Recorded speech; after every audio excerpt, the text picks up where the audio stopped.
Muy buenas noches, sean bienvenidos una vez más acá en el banquillo. Sabemos de que los días van pasando y recuérdense que un día más no es como que un día más de campaña, sino que es un día menos para elegir a nuestras nuevas autoridades que serán los responsables de guiar las riendas del país durante los próximos 4 años. Así que esperemos de que usted esté siempre al tanto de estos programas, porque acá es donde va usted a conocer planes de trabajo, donde va a conocer a nuevas figuras políticas que están queriendo incursionar en la vida pública. Pero antes de pasar a la entrevista de hoy, le doy la palabra a mi compañero Fernando Cibrián. ¿Cómo estás? Emocionado, Brian. La verdad es que esta contienda electoral es un poco corta, esta campaña es un poco corta, entonces tenemos que entrar con todo a conocer los perfiles de los candidatos. En ese sentido, también le mando un saludo a los que nos están escuchando en las plataformas de streaming. Yo sé que algunos nos miran por YouTube, por redes sociales y por el canal Más TV, pero también nos escuchan en Google Podcast, en Apple Podcast y en todas las plataformas de podcast. Así que a quienes nos están escuchando en el tráfico, mientras hacen ejercicio o en casa, les mando un saludo. Y con eso, pues, comenzamos con la entrevista, ¿te parece? Comenzamos con la entrevista, así que el día de hoy tenemos el gusto, el placer y el honor de que nos acompañe. Con nosotros está el aspirante a la presidencia de la República de Guatemala, Luis Lam, por el partido PIN. Luis, bienvenido al banquillo. Muchas gracias por aceptar la invitación. Luis, ¿cómo estás? Brian, Fernando, para mí un gusto estar en este nuevo tipo de plataformas, directamente para la población joven de este país. Claro. No, hombre, buenísimo. Vamos a empezar de una vez. Hay que aprovechar el tiempo. Queremos conocer bastante de tu persona, de los planes de trabajo, pero la primera pregunta está con mi compañero. Sí, Luis, contanos un poquito. Bueno, la verdad es que para que te conozca un poco más nuestro público, la primera pregunta es, ¿quién es Luis Lam en tus palabras? Muy bien, yo me considero un ciudadano obviamente guatemalteco, un padre de familia, abogado de profesión, una persona que cree firmemente en Dios. También ese es el primer pilar, digamos, de nuestro partido político en el tema ideológico, el Partido de Integración Nacional PIN. Tenemos a Dios como primer pilar y de ahí pues me considero una persona con valores y principios tradicionales como la mayoría de la población guatemalteca y alguien normal, un ciudadano normal que quiere una mejor Guatemala y un mejor país y también hacer de su vida un aporte adicional con algo positivo para nuestro país. No, interesante, me parece súper interesante y hay varios conceptos que has mencionado de los que queremos platicar, pero yo quiero hacerte la pregunta. ¿Por qué te nace involucrarte en la política? ¿Por qué involucrarte en la política? Muy bien, fíjate, Brian, que yo estaba de embajador de Guatemala ante las Naciones Unidas. Ocupé ese cargo los últimos 3 años. Renuncié en septiembre del año pasado porque ya sabía que iba a ser candidato presidencial por el partido PIN. Sin embargo, durante ese tiempo me sucedió, en tema de pandemia, me sucedió una experiencia muy particular.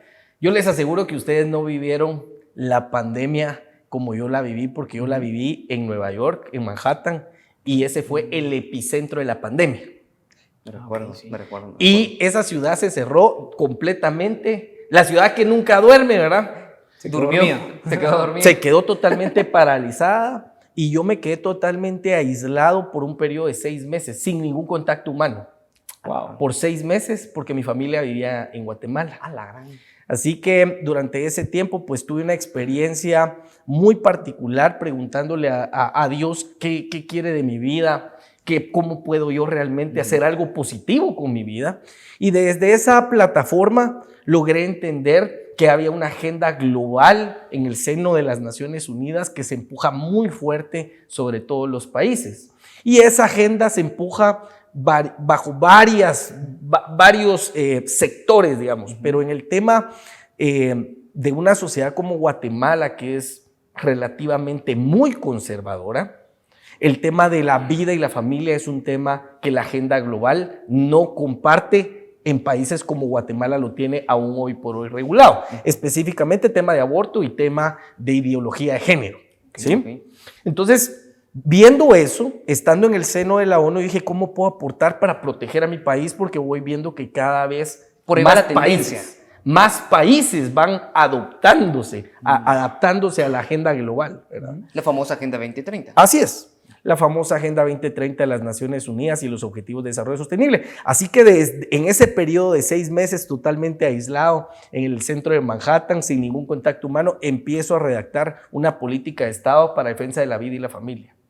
Se abre el aeropuerto y se la vengo a presentar al presidente y le digo, presidente, esto es lo que creo yo que es el propósito de lo por cual yo he pasado y Dios me llevó hasta este alto cargo, porque además debo decirles que el embajador en la ONU, que es el embajador ante el mundo de todos los países, Claro. para mí es el cargo diplomático más importante de todos los países.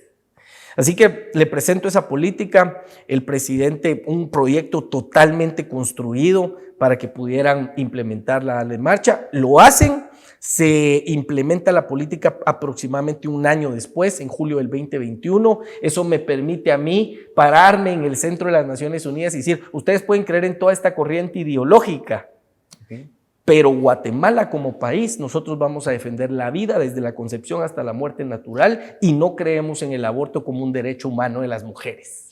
Me surge la duda, ¿por ahí va parte de nombrar a Guatemala como capital iberoamericana pro vida? ¿Es parte de tu política propuesta? Ahora te voy a contar. Entonces, cuando eso sucede, también me paro en el centro de las Naciones Unidas a decir, miren, ustedes creen en una ideología de género y yo respeto la libertad sexual y vamos a respetar la libertad sexual y que la gente en su intimidad pues realice, ¿verdad? Obviamente entre adultos y consensuado, ejerza su sexualidad como mejor lo consideren, pero no vamos a transformar una institución que se llama familia, porque esa institución natural biológicamente que está diseñada para la procreación, ¿sí? Se constituye por un hombre, una mujer e hijos. Y esto es lo que cree Guatemala. Cuando eso sucede, entonces las organizaciones pro vida y pro familia de Iberoamérica empiezan a preguntar, ¿y este embajador qué onda? ¿Qué onda? Así es. ¿Este embajador qué onda? Se empiezan a acercarme a mí y les empiezo a contar. Y por eso fue que Guatemala fue declarada capital pro vida de Iberoamérica. Yo les quiero decir, para mí un logro significante. Te voy a decir por qué, Brian. Solo existen 2 monumentos en nuestro Palacio Nacional. 2. Uno que es cuando terminó el conflicto armado interno, correcto, por la firma de la paz, el Monumento a la Paz, en el Patio de la Paz. Esas son esas 2 manos. En el patio izquierdo, cuando tú ves el Palacio Nacional, en el patio izquierdo.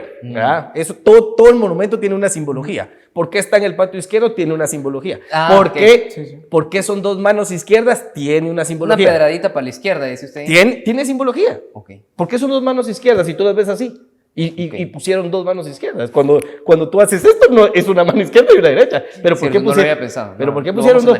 Porque hay que analizar. Va a aparecer la foto que la van a aparecer producción. Ahora hay un monumento en el otro patio. En el patio del lado derecho, un monumento a la vida y la familia, como capital pro vida Iberoamérica. Y viendo que eso se materializó por un proyecto en el medio de la pandemia, buscándole un propósito mayor a tu vida, de qué puedes hacer, yo me di cuenta realmente de que sí se pueden hacer grandes cosas. Y cuando todo eso sucede, se acerca Henry Castillo y Luis Castillo, que son 2 hermanos de 33 y 35 años, bien jóvenes, y me dicen, estamos creando un nuevo movimiento político, especialmente de jóvenes, y queremos un candidato joven, hemos visto tu perfil, y quisiéramos que te integraras con nosotros y que fueras nuestro candidato a presidente, porque vas a ser el candidato a presidente más joven en la siguiente contienda electoral. ¿Cuántos años tienes? Yo tengo 43. 43, sí, pues. Yo soy el más joven. El más joven. Voy a ser el candidato más joven. Y esa era la propuesta. Y cuando eso me sucede, yo empiezo a analizar mi vida, empiezo a analizar cómo llegué hasta la ONU, no siendo diplomático, introducido en la diplomacia, en la política exterior de Guatemala, al cargo más alto de la diplomacia. O sea, cualquier diplomático que haga carrera te puede decir que su sueño es terminar su carrera diplomática como embajador ante las Naciones Unidas. Claro. Sí, a mí me resulta una pregunta. Quisiera que así inició. Por eso te esa política. Y así inicio diciendo, ¿será que yo puedo aportar más? Y ahí es donde tomé la decisión y dije sí, renuncié y me vine para Guatemala. Ok, Luis, yo tengo una pregunta y quisiera que la pregunta que te voy a hacer no tome mucho tiempo porque tal vez es para que los guatemaltecos la entiendan un poquito más. Hay algunos partidos políticos que están hablando justamente de la Agenda 2030 claro. Yo quiero que hablemos y de eso, los objetivos de desarrollo sostenible. En los objetivos de desarrollo sostenible hay diferentes cosas como por ejemplo el hambre cero, agua y saneamiento, educación de calidad. ¿Son los objetivos de desarrollo sostenible algo malo? Ajá, Es porque a mí me resulta, por ejemplo, bueno, podríamos hablar de que la igualdad de género podría traer tal vez algo escondido, pero el hambre cero es algo malo en sí. No sé, tú la que educación conoces, de calidad, correcto. tú que conoces la ONU del centro, tal vez nos podrías quitar la duda. Muy bien, Ajá. muy bien. 17 objetivos, Ajá. ¿sí?, de desarrollo sostenible, que son las metas globales para alcanzar un desarrollo de los países. Es la agenda global que te encamina hacia el desarrollo.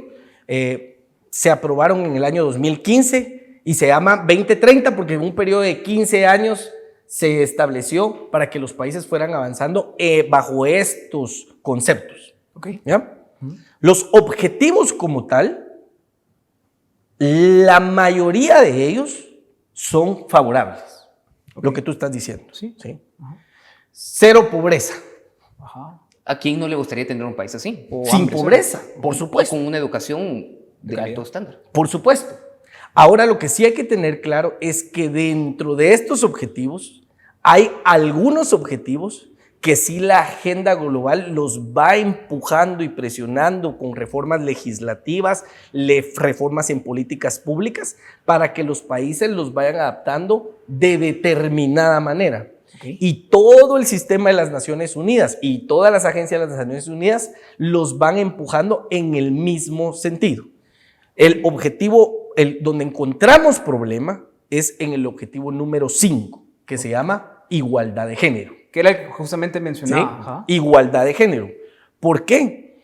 Porque la interpretación de género no es la interpretación que la legislación guatemalteca tiene. Cuando tú examinas el género en la legislación guatemalteca, desde la Constitución hasta el ordenamiento jurídico ordinario y reglamentario, vas a encontrar que aquí toda nuestra normativa te habla de hombre y mujer. ¿Sí? Como género. Lo demás es orientación sexual. Okay. ¿Sí? Orientación sexual. Pero eso no hace que tú cambies realmente tu género. Okay. Pero la agenda de Naciones Unidas sí te hace que como país hagas esas reformas legislativas para que apertures el género a la imaginación, porque arriba de 100 y pico de géneros ahora, ¿verdad? Que tú puedes hacerlo para ellos. Entonces, ¿cuál es la posición y que países como Guatemala deben mantener? Muy bien, nosotros estamos de acuerdo en el objetivo número 1, ¿sí? Que es combate a la pobreza. Y vamos a combatir la pobreza. Y encaminemos nuestra ruta para acá. Y en el objetivo número 2, hambre cero. Estamos de acuerdo. En número 3, educación. Estamos de acuerdo. Ahora sí, ¿qué es lo que pasa? Para la ONU los objetivos, los 17, son integrales. Entonces, cuando tú entras en el 3, educación de calidad, muy bien, te dicen sí, pero educación de calidad va relacionada con el número 5, que es igualdad de género, para que los niños se les enseñe que ellos pueden ser lo que quieran ser. Okay. Y ahí es donde sí tenemos un problema también. O sea, no solo es con igualdad de género, sino este objetivo lo van a entrelazar con el de educación. Okay. Y ahora yo te quiero decir, yo viví 3 años en Nueva York. Con una hija en aquel momento de 5 años, que estaba en prekinder, y gemelas de 7. Y a mi hija de 5 años en la escuela en Nueva York, el sistema le adoctrinaba ya lo siguiente: tú no necesariamente eres una niña. Okay. Tú vas a decidirlo. Tú vas a decidir más adelante qué es lo que quieres ser. Ahora yo te quiero decir, eso sí es terrible, porque qué confusión para un niño a esa edad. Claro. ¿Sí? Yo por eso te digo, si tú adelante quieres ejercer tu sexualidad cuando eres adulto de la manera que tú quieres, lo puedes hacer. Esa es la libertad. Yo respeto la libertad, pero el adoctrinamiento de los niños, con eso sí tenemos que tener mucho cuidado y tenemos que proteger este país. Ahora, Luis, a mí me surge otra pregunta, la pregunta de esto. Así que solo para esto, los objetivos, bien, ¿sí? Okay. Con estos puntos sí tienes que hacer red flags en estos puntos y los tienes que tener muy bien trazados para decir, muy bien, yo estoy de acuerdo en esta agenda global, en esto, Pero en estos puntos no estoy de acuerdo y como país no lo voy a aceptar y lo tienes que mantener de una posición muy fuerte, que muy pocos países en esta región de América lo hacen. Nosotros lo hicimos y como lo hicimos nos declararon capital provida de Iberoamérica. Ah, ok. ¿Sí? Ya. Entonces creo que por ahí es como debemos de mantener ese tema de Luis, ¿qué Agenda beneficios 2030. tiene ser capital provida de Iberoamérica? Mira, primero, sí considero que te da una protección directa. Cuando analizamos la política, yo les invito a ustedes a que analicen la política pública de protección a la vida y la institucionalidad de la familia, porque traza toda una estructura para defender y proteger estos principios.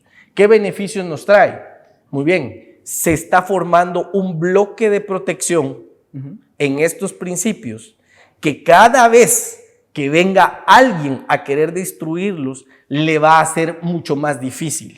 Es como una protección. Hacer una reforma reglamentaria o legislativa. Y miren, yo se los voy a decir así con total franqueza. Claro. A mí me gusta decir las cosas de frente. A nosotros también. Sí, Sí, de frente. Yo les voy a decir, la izquierda progresista en Guatemala, Dígase qué partidos, por ejemplo. partidos de izquierda, dígase WINAC, VOZ, URNG, izquierda, que ha adoptado principios ideológicos progresistas, ni siquiera ellos te lo van a decir de frente. En Guatemala no lo hacen.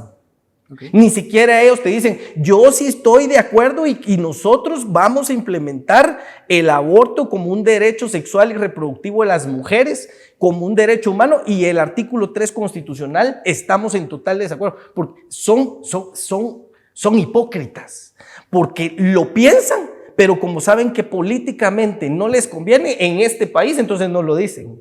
¿Sí? Claro. Entonces, incluso los que defienden la ideología de género, te dicen, yo lo hago pero a nivel individual, a nivel personal, pero como partido nosotros vamos a forzar porque se apruebe, digamos, el matrimonio igualitario. Okay. No te lo dicen, no te lo dicen porque son hipócritas, porque no creen realmente en lo que defienden, porque si no lo dirían abiertamente, claro, ¿verdad? Y porque la única forma de ellos de hacerlo es esperando que lleguen al poder en algún momento, que tengan el suficiente y de ahí de una vez implantarlo, pero ese es un engaño. Ok. Yo sé que tenés pregunta, pero nos tenemos que ir a corte, chicos, nos tenemos que ir a corte. Está muy buena la entrevista, la verdad. Así que yo sé que usted va a sacar ahí los TikToks, va a compartirlo con sus amigos, así que les vamos a dejar las redes sociales, tanto de Luis, del partido de Luis, que es PIN, Partido de Integración Nacional, como del Banquillo. Pero antes de irnos, Luis, ¿qué película le recomendás a la audiencia? Le recomiendo El Gladiador, es mi película favorita, por todo el sentido y la interpretación que le puedes dar al gladiador como padre de familia, como alguien que creía en una verdadera república, un estoico, porque venía de Marco Aurelio, era un estoico de cepa que le había transmitido a un hijo adoptivo. Para mí, todo lo que tú puedes absorber de los valores que tenía Maximus como persona son fantásticos. Por eso es mi película favorita. Comparto esa película, buenísima. Decimus Meridius. Un libro que le querrás recomendar. Les recomiendo en este momento Del Tercer Mundo al Primer Mundo, From Third World to First World, de Lee Kuan Yew, que es la historia de Singapur y cómo un hombre en menos de una generación, la mitad de una generación, logró transformar un país del tercer mundo en peores condiciones económicas que Guatemala a un país del primer mundo en 35 años. Él escribió su libro sobre autobiografía, que es el modelo que yo estoy buscando a seguir para implementar en Guatemala. ¿Y saben qué edad tenía Lee Kuan Yew cuando empezó a gobernar Singapur? ¿Cuántos? 35 años. Wow. Y en 35 años convirtió a un país en el top 10 en todas las áreas. Hoy por hoy, Singapur está en el top 10 en cualquier área de desarrollo que quieras hablar. Y que tenemos que hablar de Singapur porque es parte de tu plan de gobierno. Cuando te toca ir de campaña a un lugar lejos, ¿qué música escuchas, Luis?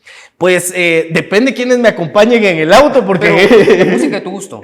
Miren, a mí me gusta mucho la música, el rock pop me gusta mucho, ¿verdad? Soy todavía de la generación que escuchó un poco de rock. Mi hermano todavía era de la época del rock, del heavy, ¿verdad? Okay. Yo ya no. Pero todavía entré con el rock pop. Me gusta mucho escuchar ese tipo de música. ¿Cómo qué grupo más o menos? Miren, a mí, por ejemplo, de mis grupos favoritos de rock, que para mí son rock pop, por ejemplo, Aerosmith, ¿verdad? Bon Jovi, ¿verdad? Ese tipo, Guns N' Roses, ese tipo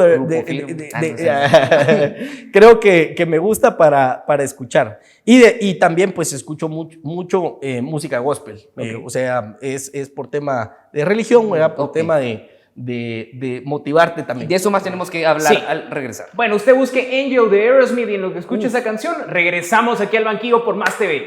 Nos vamos y regresamos aquí con Luis Land.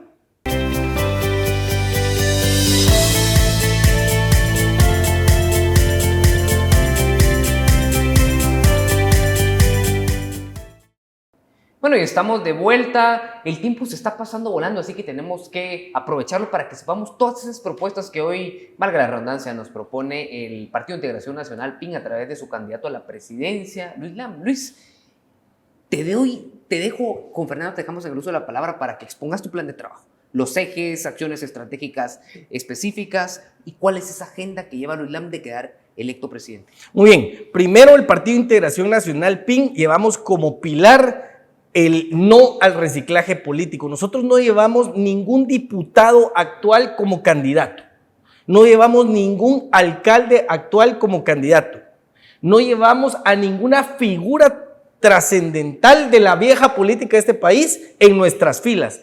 Todos somos candidatos totalmente nuevos, personas sin ninguna vinculación ni con el narcotráfico, con el crimen organizado, ni con las mafias de este país. Tú puedes verificar a todos nuestros candidatos y no hay nada con ningún señalamiento. Por eso es que nosotros nos consideramos el partido más limpio. La gente creo que está necesitada de una opción fresca. Le estamos diciendo a los jóvenes principalmente que investiguen a los candidatos, que investiguen estos nexos que existen, porque miren ustedes que son jóvenes, en este país el mayor financista de los partidos políticos es el narcotráfico. Y ustedes van a identificar a personas vinculadas directamente con el narcotráfico en los candidatos. Antes lo hacían ocultándolos, ahora ya los candidatos son operadores, están en la planilla de los narcotraficantes, son operadores para ellos. Ustedes pueden identificar en la mayoría de partidos políticos y eso no sucede en el PIN. Así que eso es parte de nuestros pilares. Y pues nuestra base está formada mayoritariamente por jóvenes, así por eso yo me complace mucho estar aquí con ustedes. Gracias. Porque nuestros candidatos están desde 25 a 35 años en el 80% de los candidatos. Jóvenes que nunca han participado, que quieren realmente aportar a este país como una nueva opción. Y miren, yo creo que Guatemala está necesitada de un cambio generacional de la política y esa es la oferta que estamos nosotros presentando en 5 pilares como plan de gobierno. Primero, rescatar la seguridad y la justicia del país. Una vez que tú rescataste la seguridad y justicia, puedes entonces establecer un plan de desarrollo económico para que pueda la gente venir a invertir, porque nadie va a venir a invertir si antes no hay seguridad. Claro. ¿Sí? Entonces, ese plan económico. Una vez que tú tienes un plan económico y que ya los recursos están aumentando en el país, entonces puedes invertir. ¿En qué lo vas a invertir? Ahí vienen nuestros 3 y 4 pilar. Primero, en salud, en la salud de la gente. Por eso, para combatir un gran flagelo que nosotros tenemos, que es la desnutrición crónica. O sea, yo me niego a reconocer que Guatemala sea el país de la eterna primavera, con recursos naturales sobreabundantes, y que seamos el país número 1 en todo el continente, muchachos. Es que el número 1 en desnutrición crónica. 1 de cada 2 niños en Guatemala sufre desnutrición crónica. Entonces, nuestro tercer pilar es combatir el flagelo para darle salud a la población, y el cuarto es educación. Educación educación primero, que exista la infraestructura educativa, que no hay escuelas, no hay escritorios, no hay maestros. Una vez que tienes eso, entonces puedes dar el salto a educación de calidad. Primero da educación, tener los elementos, las herramientas, y después entonces da educación de calidad. Y para llegar al último y quinto pilar para nosotros es la protección de los derechos de los migrantes. Nosotros tenemos migrantes y política exterior. Los migrantes, 3,5 millones de connacionales que viven en Estados Unidos, que aportan el 20% del Producto Interno Bruto a este país, y entonces tenemos que aprovechar esos más de 18,000 millones de dólares que entran en remesas para saber decirle y capacitar a la gente qué puede hacer realmente con ese dinero, qué puede hacer más que solo invertirlo en hacer una casa de 3 niveles, ¿verdad? Claro. En el interior del país, como lo vemos nosotros. Así que esos son nuestros 5 pilares en 12 acciones. No, por tiempo no te puedo desarrollar las 12 acciones, porque claro, pero te quisiera desarrollar por lo menos las más importantes. Ver, ¿cuál es? En el primer pilar, el pilar de seguridad y justicia, la construcción, tenemos que rescatar el sistema penitenciario. Lo primero que tenés que hacer es tomar el control del sistema penitenciario, es lo que está haciendo nuestro país vecino. Primero rescatar el sistema penitenciario. ¿Por qué? Porque de ahí salen el 90%, imagínense, de las extorsiones y del índice de criminalidad sale de los propios sistemas penitenciarios. Así que lo primero que tenemos que hacer es rescatar el sistema penitenciario y la seguridad. ¿Cómo hacemos eso? Construyendo 2 megacárceles. 2 megacárceles de 20,000 para 20,000 reclusos cada una. Esto lo van a escuchar ustedes de muchos candidatos. Hay que tomar, ¿verdad? Y sobre todo con lo que está pasando. Existe la necesidad de hacerlo, pero nadie te dice cómo. Yo te voy a decir cómo. Nosotros sí investigamos. Y ¿saben qué? Llegué a la conclusión de que dijimos, vamos a tomar el mejor modelo que existe en el mundo. Y ahora les voy a decir a ustedes cuál es el mejor modelo de cárcel de máxima seguridad en el mundo. Es la cárcel ADX en Colorado, Estados Unidos. Es la cárcel donde está el Chapo. ¿Dónde está el Chapo? ¿Sí? Es la cárcel más segura de Estados Unidos y del mundo. No hay ninguna que se compare. Entonces, muy bien, tomemos el mejor modelo. Y como nosotros somos un país aliado, y bueno, yo fui embajador de este país, entonces yo sé la buena relación que Guatemala debe mantener con Estados Unidos, y somos un país aliado a Estados Unidos, muy bien, que Estados Unidos nos ayude a implementarlo en el propio diseño que ellos ya tienen, ¿sí? Entonces ese es nuestro modelo, la cárcel ADX. Necesitamos 2, una en el norte del país, una en el sur del país, para 20,000 reclusos. 25,000 reclusos es el número ahorita del sistema penitenciario, con 2 tenemos para 40,000, abarcamos la demanda ahorita y para los próximos 10 años. Y con eso rescatamos el sistema penitenciario completamente. Acción número 2 en seguridad es rescatar la Policía Nacional Civil. Así que le voy a dar 30 días a los policías para que renuncien. Ok. Para que renuncien todos los que en este país tienen relación directa con el crimen organizado y con estructuras criminales. Porque aquí yo te puedo decir, hoy por hoy, la mayor parte de las estaciones y subestaciones sirven para cuidar a los criminales y no a la población. Porque de ahí reciben ellos una coima mensual pagada. Ellos saben quiénes son, ellos saben dónde viven, ellos saben dónde operan.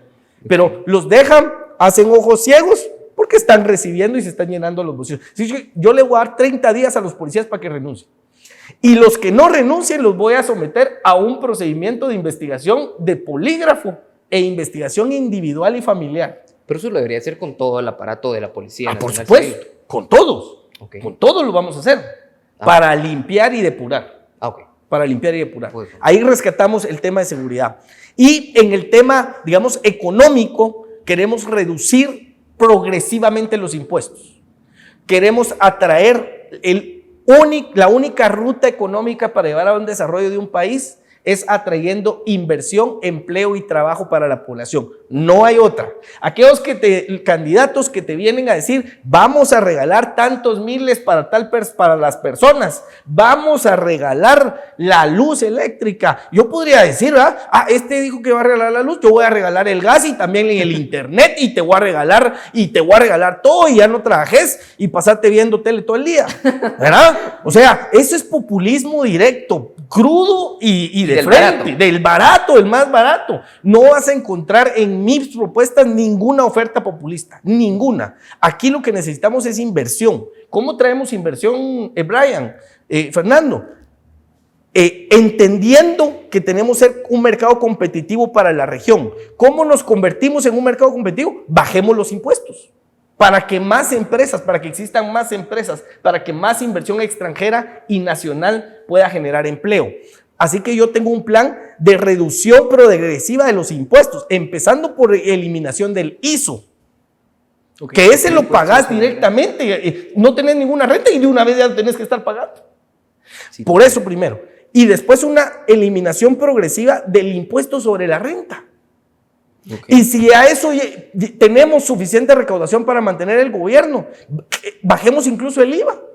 Bajémoslo de un 12% a un 10% y que se convierta, ese es mi sueño, que se convierta ese en el único impuesto, el IVA, que es el que más recaudación genera, ¿sí?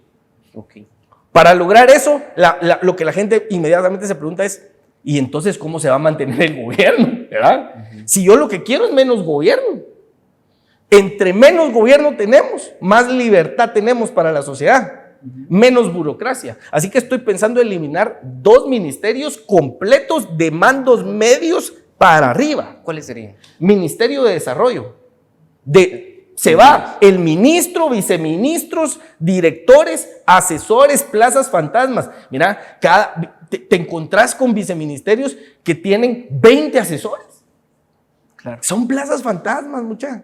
Hay que eliminar toda esa estructura. Todo ese Ministerio de Desarrollo, para mí, no es necesario tener un ministerio que simplemente es una repartición de programas sociales, de ayuda de programas sociales.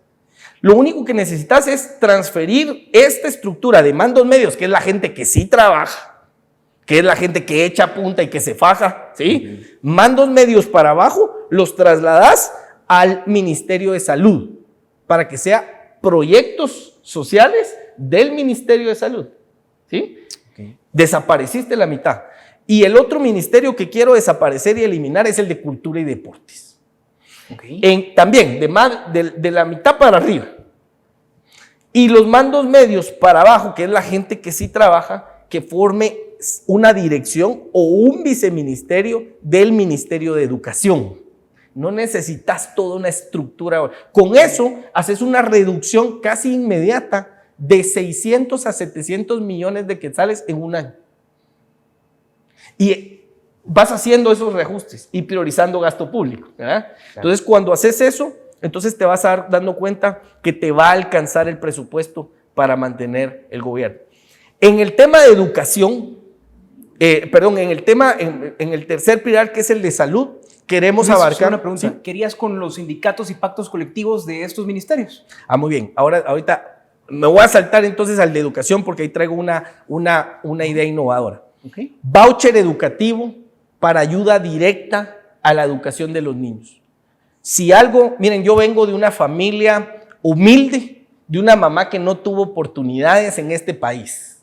Mi mamá quedó huérfana de 5 años, Mayuela Zacapa, y de 12 años le dijeron, mija, ya no la podemos mantener, la familia que una tía que se con ella, se va a trabajar a la ciudad capital. No puede estudiar. Entonces, el plan que traemos nosotros es ningún niño trabajando. Ningún niño trabajando. Perfecto. Invertir en los niños desde los 4 o 5 años para que dentro de 20 años realmente sean los adultos que van a transformar todo un país. Pero necesitas invertir en educación. ¿Cómo transformas eso? Muy bien. Porque ahí va relacionado con el tema de los sindicatos en el Ministerio de Educación. Voucher educativo como ayuda directa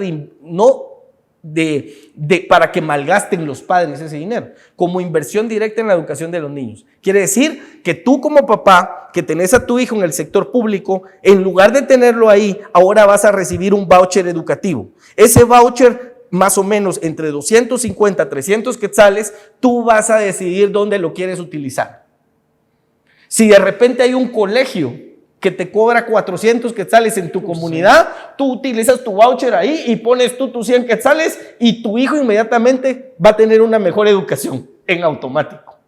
¿Sí? Segundo, quiero crear alianzas público-privadas para nuevos centros educativos, con fundaciones que se dedican a educación, con asociaciones que se dedican a educación y con iglesias. Okay. Si la idea de las iglesias y de estas asociaciones es realmente ayudar a su comunidad, quiero que iglesias abran centros educativos en sus propias instalaciones. Okay. ¿Para qué? Si tú eres católico y tu iglesia en tu comunidad decidió abrir una escuela católica ahí y tú eres católico, tú dices, muy bien, ahora puedo utilizar mi voucher ahí. Ok. Muy bien. Si tú eres evangélico y una iglesia evangélica decide incorporarse a alianza pública-privada para abrir un centro educativo y quieres que tus hijos sigan los mismos principios, tú dices, muy bien, entonces que se vayan ahí y ahí utilizo mi voucher. Ok. ¿Ya? ¿Qué va a pasar con esto? Si haces alianzas público-privadas, lo primero que va a pasar es que los maestros inmediatamente van a tener un aumento salarial. Van a ganar más de lo que ganan ahorita en el sistema educativo nacional. Y entonces los propios maestros van a tratar de emerger a estos nuevos centros educativos, porque la demanda de maestros va a aumentar. Entonces, ese voucher educativo es una idea totalmente innovadora, como una inversión directa en la educación de nuestros hijos. Y en el tema de salud, queremos nosotros abarcar los primero, tenés que ir priorizando. Quisiéramos en un largo plazo, digamos, tener buenos hospitales por cada departamento, pero antes de llegar a eso tienes que dar un primer paso. Así que lo primero que nosotros queremos hacer es abarcar los 4 puntos cardinales y hacer 4 mega hospitales, digamos, en 4 puntos cardinales, cubriendo el norte, el sur, el oriente y el occidente, para que la gente no tenga que venir hasta la ciudad capital para encontrar el especialista que necesita en el problema médico que tiene, sino que todos los especialistas existan en estos 4 hospitales y que por lo menos en su región puedan encontrar a un especialista dependiendo de la enfermedad que tengan. Eso es lo primero, y después puedes avanzar a ir verificando a un hospital por departamento, y después que hiciste esto puedes bajar hasta la red hospitalaria a los centros de salud. Pero tienes que empezar por un plan, digamos, el plan nuestro es 4 hospitales en las regiones, después bajar a la inversión por departamento y después a los centros de salud. Okay. Eso. Y en el quinto pilar, que era el tema de los migrantes y relaciones internacionales, miren, yo que trabajé en el Ministerio de Relaciones Exteriores, les puedo decir lo siguiente: nosotros tenemos un viceministro para migrantes, okay. que ejerce sus funciones en Guatemala. ¿Y dónde están los migrantes? En Estados Unidos, 3,5 millones de guatemaltecos. Así que lo primero que yo quiero hacer es que ese viceministro de migrantes se va a trabajar donde están los problemas. Y los problemas existen para atender a nuestros migrantes, que nos dan 18,000 millones de dólares al año. Segundo, los migrantes yo viví 3 años en Nueva York, tuve relación directa con la comunidad y miren, es ridículo. Pagan $15 por obtener un DPI. Allá. Si es que hay, que les pueden dar, y pagan $25 por una TIC, que es la tarjeta de identificación consular. Yo lo primero que quiero hacer es unificar esos 2 documentos en uno solo, para que no tengan doble gasto. En Estados Unidos. En Estados Unidos. Y como tercer punto, queremos reducir el costo del envío de las remesas, que actualmente, dependiendo el mecanismo que utilicen, pagan desde 3% al 5% por el envío de lo que están enviando. Nosotros queremos reducirlo por lo menos al 1%, 1.5%. ¿Y cómo se podría reducir? Lo podemos reducir haciendo acciones gubernamentales, ¿sí? Donde el gobierno puede... Pero ¿en dónde harían esa gestión o cómo sería esa gestión para bajar? Muy bien, nosotros podemos, digamos, tenemos el crédito hipotecario nacional, ¿sí? Okay. Que puede servir como institución bancaria para el envío de las remesas. Solo lo único que tienes que hacer es focalizarlo en dónde tienes que aperturar. Para eso también están los mismos consulados en Estados Unidos, ¿sí? Okay. Pero tú tienes que, como gobierno, darle la facilidad, crear la facilidad para las necesidades de tu población. ¿Por qué no lo hacen, Brian? ¿Por qué, por ejemplo, nadie ha querido unificar el TIC, tarjeta de identificación consular, que solo le sirve en Estados Unidos? El DPI no le sirve a ellos en Estados Unidos. ¿Por qué? Porque nadie ha querido, porque es un negocio. Porque cobran $25. Imagínate $25 a 3 millones de guatemaltecos. que cada vez que se le extravía la plata hay que volver a pagar. ¿Alguien está recibiendo algo ahí? Ahora vemos que un diputado se va a pelear hasta Estados Unidos por ciertas cosas. Pero Fercho, nos tenemos que ir al corte. Nos vamos a corte. Nos tenemos que ir a corte. No sé si te parece que hagamos la dinámica ahorita o al regresar, la de las palabras, si está a favor o en contra. Sí, yo creo que al regresar Al mejor regresar. porque nos queda poco tiempo, entonces mejor al regresar. Pero regresamos aquí con Luis Lam, que nos está contando un poco de su plan de gobierno, y regresamos ahí con unas preguntitas que tenemos al respecto. Para mientras ustedes síganos en redes sociales y compartan los mejores TikToks acerca de esta entrevista. Y regresamos aquí al banquillo por Más TV.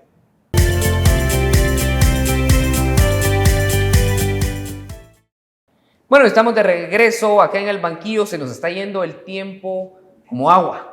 Se nos está yendo ya el tiempo. Y tenemos que hablar de un punto importante, y es que el Tribunal Supremo Electoral convocó las semanas que han antecedido a esta entrevista a una firma de un pacto de no agresión por parte de todos los partidos políticos que están integrando la actual competencia, si se podría llamar de esta manera, en búsqueda de todos los cargos públicos. Pero resulta que el candidato que hoy nos acompaña, Luis Lam, por el Partido de Integración Nacional, PIN, no comparecieron a firmarlo para poder saber el por qué. Aquí está Luis para que nos lo responda. Muy bien, Brian. Mira, tres partidos no firmaron el pacto. El partido Voz, Correcto. y el partido Podemos. Estos dos partidos no lo firmaron porque no les inscribieron candidatos. En el caso de Podemos al candidato presidencial y en el caso de Voz a unos diputados. Nosotros como PIN fuimos el único partido que no lo firmó por razones totalmente distintas. Y que para mí el pacto de no agresión no ese es el nombre que quería tener. Debería ser un pacto de protección para la vieja política en este país y para las estructuras políticas de este país. Porque ¿qué es lo que pretende el pacto? Que no haga señalamientos en la contienda electoral a ninguno de los candidatos que están participando para los diferentes puestos. Y yo te voy a decir, yo no firmamos y no lo vamos a firmar. Porque nosotros sí estamos dispuestos, y yo en lo personal estoy dispuesto a hacer los señalamientos de frente a todos los políticos de este país que han tenido vínculos y tienen hoy por hoy vínculos con el narcotráfico, con el crimen organizado de este país y con estructuras de corrupción. Y lo voy a hacer de frente porque yo no tengo absolutamente a nadie dentro del partido que lo puedan señalar de que él tiene un proceso abierto por corrupción o porque él ha estado metido en corrupción como tal. Y lo estoy haciendo porque tengo toda la solvencia para hacerlo. Entonces, pero lo que quieren ellos es protegerse, que nadie lo señale, porque entonces estás atentando contra las estructuras que han tenido el poder y el gobierno en este país para que continuemos con lo mismo. Así que yo sí le digo a la población que pueda identificar a estas personas. Yo he hecho, por ejemplo, hice señalamientos directos en contra de Carlos Pineda y lo digo con nombre y apellido.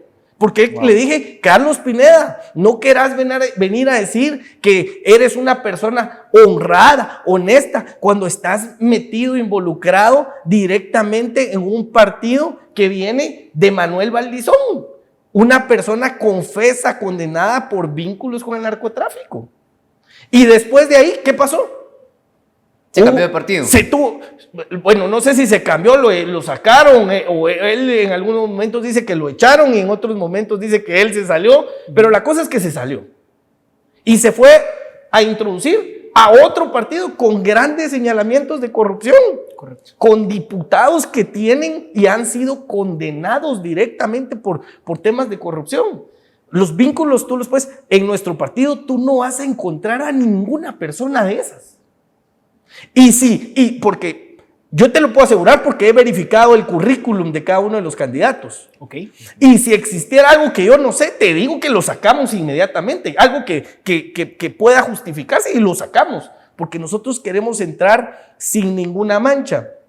Y miren, el tema de la corrupción es totalmente grave, está impregnado en todas las instituciones del Estado. Y yo les quiero decir, yo nunca me he prestado a la corrupción ni me voy a prestar a la corrupción. Yo les quiero contar ligeramente esto. Yo llego de embajador de Guatemala ante las Naciones Unidas a Nueva York, y en el primer viaje que hago al exterior me dice la financiera: embajador, aquí está su ticket, ¿verdad? De su viaje, aquí está la agenda, el itinerario, y aquí están sus viáticos para para el viaje. Y yo le digo, ¿por qué me está dando viáticos? Si en la invitación decía que el gobierno que me está invitando, que era Israel en ese momento, todo te lo estaban pagando. Y los viáticos son para eso, para los gastos de hotel, de transporte, de alimentos. Entonces le digo yo, ¿y por qué me está dando viáticos? Y se me quedó viendo así con cara de extrañeza, ¿verdad? Claro. Pues aquí, los embajadores. Todos lo aceptan. Todo. Y yo le dije, no, ese cheque no quiero. Mira, en los 3 años que estuve, hice 10 viajes en comisiones oficiales. Y cuando entregué el cargo, hice constar, porque ahí sí ya sabía que iba a ser candidato a la presidencia. Por eso, muchos te van a venir a hablar, no, que yo no soy corrupto, y no me presento. Yo te vengo a hablar, pero con pruebas. A ver, ¿qué traes ahí? Mira, traigo el acta donde entregué el cargo.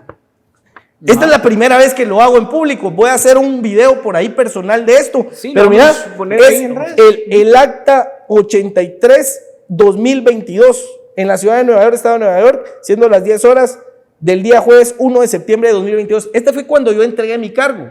¿Y sabes qué hice constar en esta acta? Al final, que yo no recibí $1 de viáticos en todo el tiempo que estuve y que con esos ahorros que se hicieron al presupuesto de la embajada, se lograron hacer las remodelaciones que necesitaba, que no se habían hecho en 25 años. Así que muchos te pueden venir aquí a hablar, pero pocos te lo pueden demostrar. Ahora yo les quiero decir esto, yo hice esto por integridad personal. Cuando yo llego al cargo de embajador, yo no sabía que 3 años y medio después iba a ser candidato presidencial, claro, y que esa oportunidad se me iba a presentar. Yo jamás lo imaginé. Yo quiero decirles que yo me imaginé terminando este gobierno, estaba haciendo un buen trabajo como diplomático. En los 76 años de la Organización de las Naciones Unidas, jamás había venido el presidente de la ONU a visitar oficialmente el país. Yo logré que viniera el presidente de las Naciones Unidas a visitar oficialmente el país. Nadie lo había logrado nunca. Yo estaba seguro que a mí me iban a mantener en el puesto o me iban a mover a otra embajada de importancia también. Pero en eso se me presenta esta oportunidad y por eso decido. Y para los que no creen, este documento es un documento público. Ok. Así que usted lo puede pedir al Ministerio de Relaciones Exteriores para ver si lo que yo le estoy diciendo es cierto o no es cierto. Usted lo puede pedir, por eso le digo, el acta 83-2022 de la Misión Permanente de Guatemala ante las Naciones Unidas en Nueva York. Usted la puede pedir y ahí va a hacer constar y el punto específico donde yo establezco que yo no recibí $1 y que todo eso sirvió, te lo voy a leer literalmente, para la instalación de cubículos, cambios de alfombra y restauración del piso en las oficinas, cuyo monto fue cubierto en su totalidad por las economías generadas del presupuesto asignado al fondo rotativo. Asimismo, que durante su gestión no hubo ninguna erogación pagada a su persona en concepto de viáticos por comisiones oficiales. Ok. Perfecto.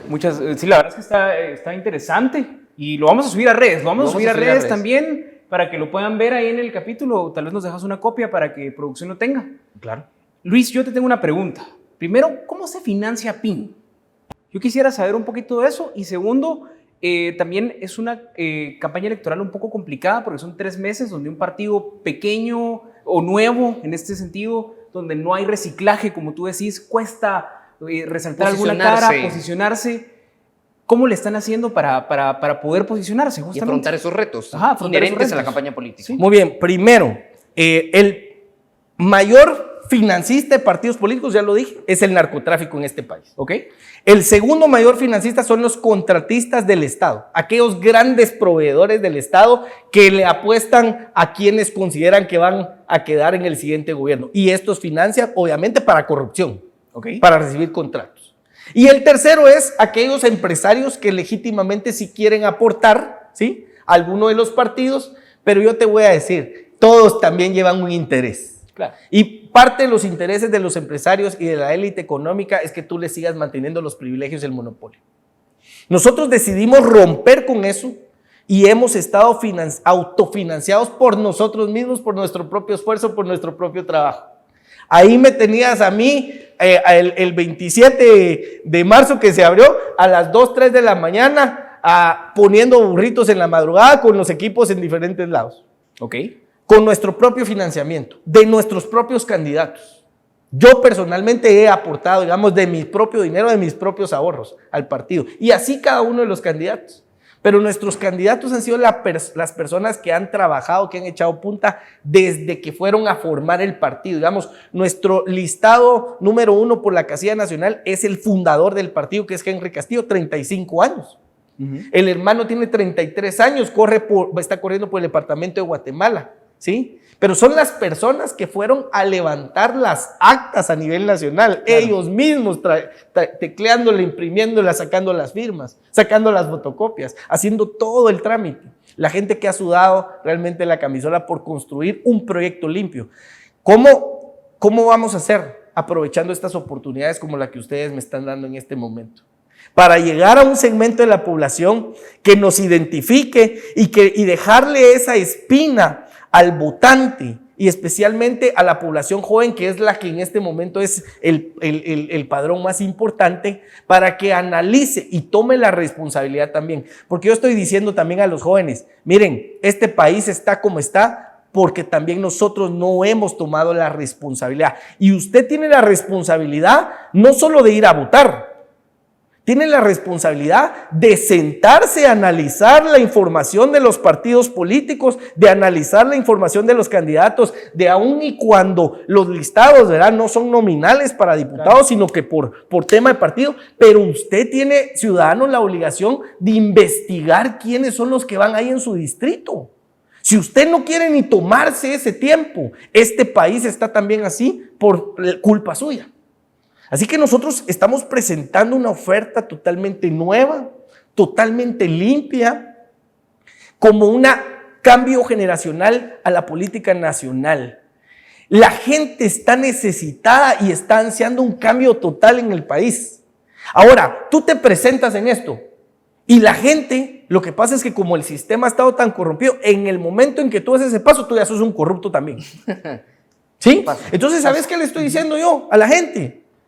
Señáleme a mí, porque yo me robé, porque yo estuve en tal institución y me robé el dinero. Le estoy probando aquí que yo manejé presupuesto del Estado y en lugar de aceptarlo, y te voy a decir que la mayor parte de ellos lo acepta. Y de esto, ¿sabes cuánto en los 10 viajes? Calculo yo que pude haberme quedado entre $60,000 a $80,000. Yo no soy una persona adinerada. Esos $60,000, $80,000 te aseguro que me hubieran servido mucho. Para mí, para mi familia, ¿verdad? Para claro, gastos, claro, para comprarte cosas. Pero era dinero ilegítimo, no honesto, no ganado correctamente. Era un robo. Entonces, las pruebas ahí están. Pero usted tiene la obligación de analizar a los candidatos. Ahora pareciera que tú para ser candidato, yo he visto en los presidenciales, pareciera que primero tuviste que haber estado preso por algo. ¿Sí? Parece requisito. Mira, parece un requisito que si no estuviste preso y detenido por cualquier cosa, no importa, por cualquier cosa, no podés ser candidato. Yo le quiero decir, aquí hay candidatos presidenciales que usted busque, fue detenido en prisión por algo y va a encontrar que la mayoría de los que están arriba, todos estuvieron presos por alguna situación. Búsquelos. Yo he tratado en mi vida de llevarla lo más transparente, pues eso no quiere decir que seas perfecto, ¿verdad? Claro. Todos cometemos errores, pero yo jamás he estado detenido ni siquiera por digamos, escándalo en la vía pública, digamos, ¿verdad? Que pudiste en algún momento haberte pasado de tragos, hiciste algún escándalo, te llevaron. ¿Cómo le ha pasado a algunos candidatos que andan ahí figurando? Pero hay otros que tienen señalamientos más serios y que han estado presos, han estado detenidos, tienen procesos abiertos y son candidatos. Examine usted esa información. Definitivamente. Fercho, vos tenías una pregunta. Sí, Luis, justamente tú mencionabas el riesgo de financiamiento por narcotráfico y por otros medios, ¿verdad? Justamente ligados a la corrupción y así. Pero muchos jóvenes miran el narcotráfico por las narcoseries y así como algo no tan malo, como algo por los narcocorridos, como algo, pero es que ellos ayudan. ¿Puedes enfatizar por qué el financiamiento del narco es algo que daña al pueblo de Guatemala. De manera muy sucinta. De manera muy sucinta, porque tenemos que revisar ya el tiempo. Muy bien, miren, Guatemala, yo lo voy a decir de frente, Guatemala es un narcoestado. A lo largo y ancho del país, todas las zonas fronterizas están tomadas por el narcotráfico. ¿Y cómo nos afecta eso directamente, señores? Ninguna empresa, ninguna industria realmente seria va a venir a poner una planta industrial que va a generar 5,000, 6,000 trabajos a Guatemala. No lo van a hacer, porque cuando ellos mandan a sus equipos para evaluar el país, van a las áreas rurales del país y este mismo gerente, para establecer la fábrica de producción, va a regresar a la empresa y le va a decir a los ejecutivos: señores, ese país está tomado por el narcotráfico, y lo va a hacer porque él lo van a mandar a él a que vaya a abrir la fábrica, y él mismo va a decir: y yo no me voy a ir a este país. Claro. Entonces no vamos a tener un salto realmente al desarrollo para generar el empleo que se necesita de más de 500,000 personas que emigran al año de Guatemala para Estados Unidos. 500,000 de guatemaltecos por año abandonan este país por faltas de oportunidades y empleos. Esos empleos jamás se van a generar si el narcotráfico tiene el control de nuestro país. Así que hay que combatirlo y de esa manera tomar el control sistema penitenciario, el control territorial de nuestro país, para que venga la inversión sana y que vengan las industrias limpias de generación de empleo. Déjeme decirle al que dice: pero el narco nos ayuda aquí con el centro de salud, nos da para la escuela, para el hospital. ¿Sabe qué es lo que le está haciendo? Este mismo narcotraficante le está quitando el futuro a sus hijos, porque este narcotraficante no le va a producir trabajo y empleo a sus hijos cuando ellos lo estén necesitando. Él no va a venir a poner una industria que va a generar 3,000, 4,000, 5,000 empleos en esa región. Él no lo va a hacer porque ese no es su sistema económico. Necesitamos acabar con esto, y por eso es que nosotros nos hemos mantenido al margen total. No vas a encontrar muchos candidatos que lo hablen tan de frente. Claro. Yo lo entiendo y lo hablo de frente y estoy dispuesto a combatirlo. Claro, sabes que te estás tocando, ¿verdad?, estructuras muy importantes, pero al final yo le quiero llegar también al corazón a estos mismos criminales. Son criminales porque tampoco tuvieron oportunidades correctas en la vida y se metieron a ese campo porque no tenían mayor. Estoy tomando el modelo de Singapur. ¿Sabes que el modelo de Singapur aplican pena de muerte? La última que aplicaron fue el año pasado y no... ¿Y a quién se le aplica? Es el país más desarrollado de toda Asia. En todos los niveles de desarrollo va a estar en el top 10 de todo el mundo. Se le aplicaron, ¿sabes a quién? A un narcotraficante. Okay. Wow. Luis, tenemos que cortar por cuestiones de tiempo. Vamos a hacer una pequeña dinámica. Te damos un par de palabras y dices lo primero que te venga a la mente. Yo voy con vieja política. Todos los partidos políticos que están. Voy con Carlos Pineda.